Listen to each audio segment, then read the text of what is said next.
Nick Rallis just walked in here, Cardinals defensive coordinator. So first of all, Nick, going into year 2, how's everything going? It's good. It's been smooth. From the end of the season, really the start of the offseason, just being in year 2 as a staff is helpful. You know what I'm saying? You can build on where you were at last year, make things better, get better as coaches in the offseason.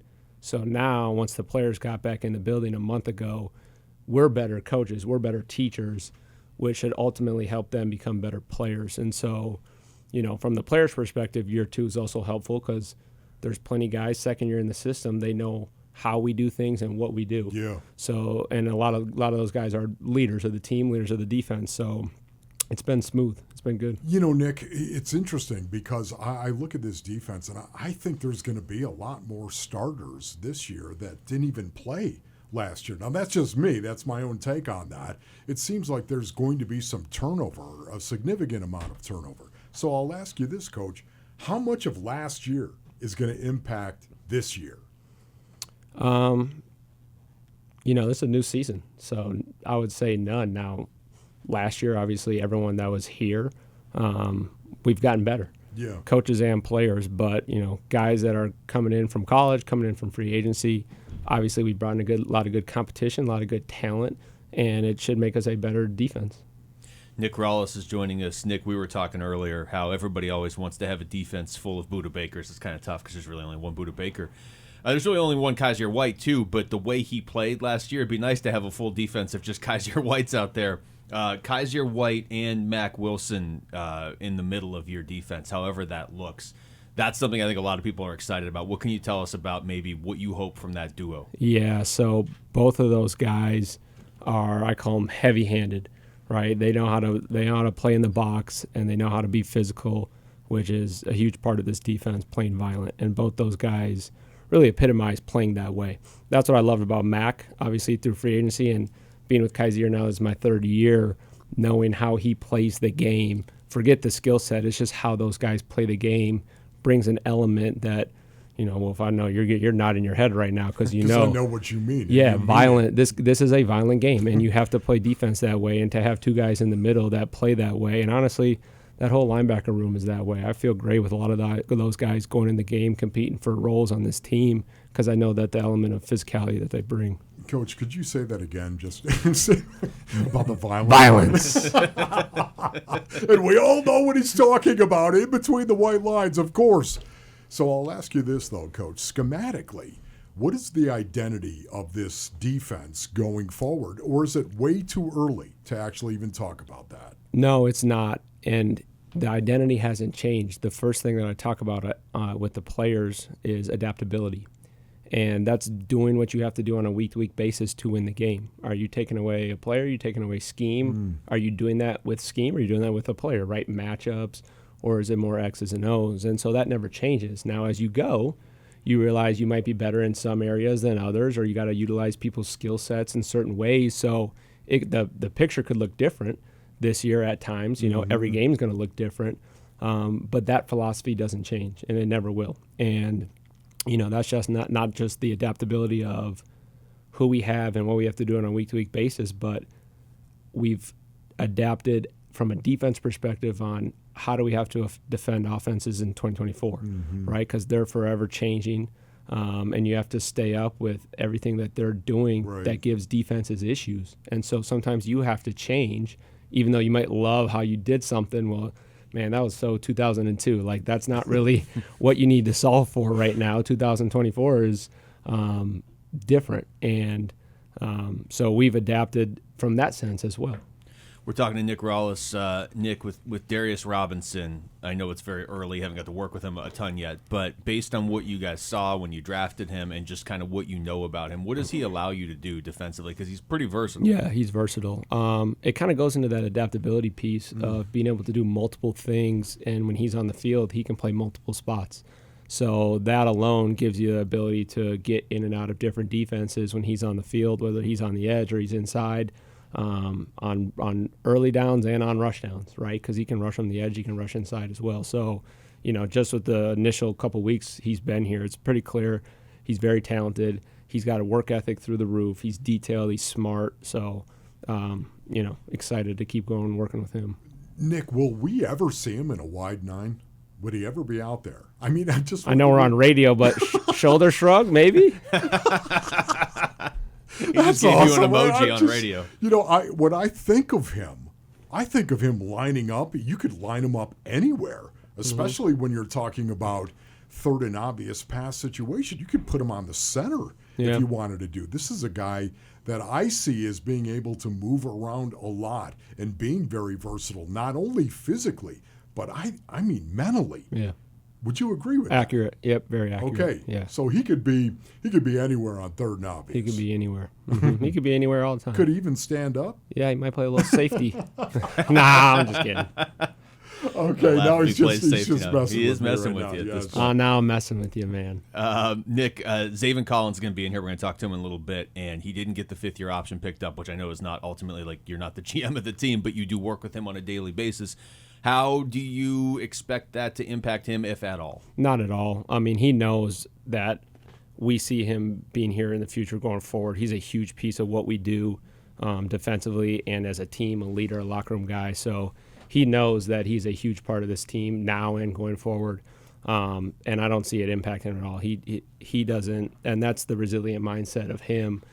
He's going to show up and work every single day, no matter what. And he knows that he wants to take his game to the next level, and that's my expectation for him, and we're going to get it there. What is the number one thing you think you need to do as a defense to get better going forward? What's the number one thing? Where do you start? I'm going to always revert back to what we believe is very important, is to win the takeaway battle and win the explosive play battle. And so we have to continue to limit explosives both on the ground and in the air, and we got to take the ball away because that's what wins you games. So that hasn't changed from last year, and that's something we can always get better at. You want to be in the top of the league in both those categories because if you are, you're humming, you're winning games. Nick Rallis is joining us. Nick, the secondary, I mean, you got Buddha and Jalen Thompson, which is a nice kind of anchor to have there. But as far as corners, it's a pretty young room, and now you bring in Max Milton, you have Garrett Williams coming back, and some of these other guys. How do you see that competition working for this defense? Like you said, it's really good competition. We brought in Sean Murphy-Bunting. He's kind of the vet of the group. He's done a great job so far, really leading how we do things and how we work, and his preparation is phenomenal. Like, you can tell why he's been a successful player in the NFL. And then the competition throughout that room is really good. And I'm excited to see who's going to step into each role. Corner, nickel, all of that. I feel really good where Garrett is at. Garrett was inside for us last year. You want to talk about a smart player that prepares. He's one of the best. He's one of the best pros I've been around. What kind of expectation do you have for B.J. Ojulari and the next step for him going forward? The next step, getting better in every element of his game. And I was just talking to Petzing about it. Like, he's like, man, I can see B.J.'s taking a step already in just a couple practices. Wow. Just in the run game, setting violent edges, playing low, using his length, getting separation, hitting the ball, and then winning his rushes.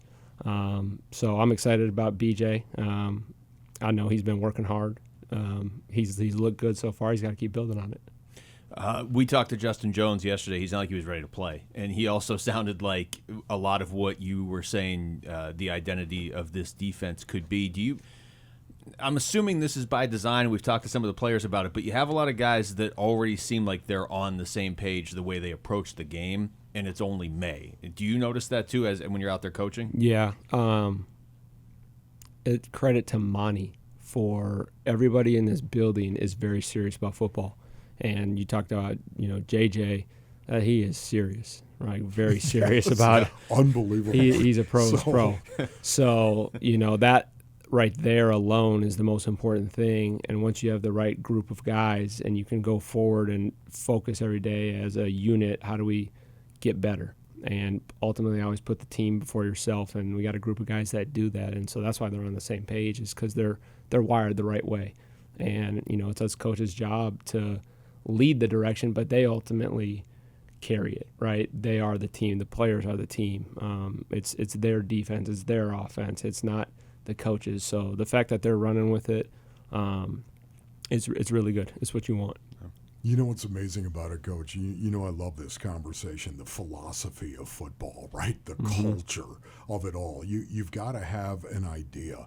Culture is a thought. It's an idea that says, this is how we want to play. This is who we want to be. This is how we're going to do it. And then you've got to go out and find guys that actually fit that culture and model that culture and believe that your culture is right and it suits them. I love talking about it. I can't get enough from you in regard to this. But I want to ask you this before you get out of here. Kaiser White. Okay, would you ever move Kaiser White to the weak side? Weak side inside as opposed to being a Mike linebacker? Potentially. I think in this defense that both those spots are very similar. And in the run game, it's all the same, to be honest. I think, especially with the way we play up front, there isn't the sense of this guy's the bigger linebacker, he's going to go here in the middle versus this guy's smaller, he's going to the weak side. Like in the game today, both those guys can get isolated in coverage. Yeah. You put for the Mike, it's usually if they put speed at 3, they open him up, you got to be able to cover that guy. And for the weak side guy, if they open up number 2, you got to be able to cover that guy at times. So they're gonna both have to be able to cover. They both have to be big and physical in the run game. So it's really we rep them both, just because you want to have guys that can play multiple spots. So I don't really look at it as a big, if we did anything like that, that's not a big transition at all. Is Mac Wilson a guy that could play? Absolutely. Every single linebacker we have could play either spot. And totally call the defense. Yeah, no doubt. Wow. No doubt. Okay, that's cool, man. Yes. The any versatility. Any struggle we have with calling the defense is the person that's give it into the green dot right here. This guy stumbling over the call, and then they're looking at me like, "Hey, spit it out correctly." But sometimes they got to make checks too. Oh right? Yeah, no, I put a lot on both those guys. Yeah, without a doubt. And I always like giving it to both of them so that you have that backstop of help me with this call. Wait, what are we checking here? What are we checking here? And then you put some on the secondary, you put some on the outside linebackers. Right. I'd say I put a lot on the outside linebackers as well, just because it's such a smart group. So if I can divvy out that stress, that mental stress a little bit, I think that benefits taking off some guys' plate and putting it on other guys. So everybody in the defense has to be able to think and be able to make checks and communicate, Nick, it's always great talking to you. We appreciate this. I appreciate you guys having me on. Thanks. Thanks for watching Wolf and Luke. Tap to see more and click the button in the middle to subscribe to Arizona Sports.